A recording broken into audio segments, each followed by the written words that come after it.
ছু মন্তর ছু, লেখা হয়ে যায় কাগজে। এইভাবে কাগজের উপর তাপ দিলে কাগজের লেখা দৃশ্যমান হবে।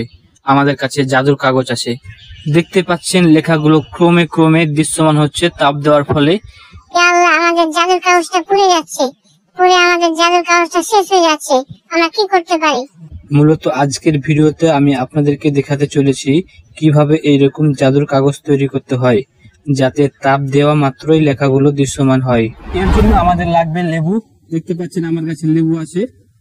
আমাদের লাগবে এরকম কটন বাড, তারপর আমাদের লাগবে পেপার। প্রথমে আমরা লেবু কেটে নিয়ে লেবু থেকে রস বের করে নিব।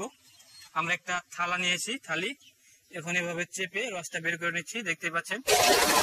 এখন এইভাবে এই কটন বাড লেবুর রসে ডুবিয়ে এখন আমরা সুন্দর করে লিখে নিব।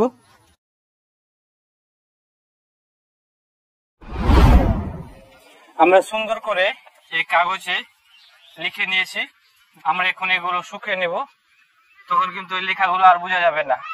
তারপর আমরা হিট দিব, অর্থাৎ তাপ দিব, তখন কিন্তু এই লেখাগুলো সুন্দরভাবে দৃশ্যমান হবে।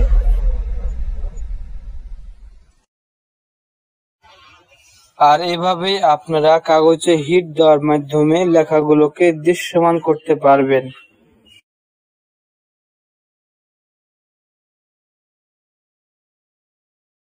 আজকে আমরা একটা মজার এক্সপেরিমেন্ট করতে চলেছি। তার জন্য আমি থালাতে পানি নিয়েছি এবং থালার উপর দেখতে পাচ্ছেন একটা কাগজের তৈরি সুন্দর নৌকা। এখন যদি আমরা এর পিছনে নর্মাল পানি ঢালি, তখন দেখতে পাবেন কি হয়। নর্মাল পানি ঢালছি কিন্তু কিছুই হচ্ছে না, দেখতে পাচ্ছেন কিছুই হচ্ছে না। বাট আমরা যদি এখন এখানে সাবান মিশ্রিত পানি ঢালি, তখন এই জায়গায় সারফেস টেনশন বা পৃষ্ঠটান ভেঙে যাবে, তখন এই নৌকাটি গতিশীল হবে, অর্থাৎ সামনে এগিয়ে যাবে। জাস্ট আপনারা দেখুন, আমি একটু মাত্র সাবান মিশ্রিত পানি ঢালবো, তাতেই কিন্তু সারফেস টেনশন বা পৃষ্ঠটান ভেঙে যাবে। দেখতে পাচ্ছেন পৃষ্ঠটান বা সারফেস টেনশন ভেঙে গেল এবং এই নৌকাটা গতিশীল হয়ে গেল। ওকে।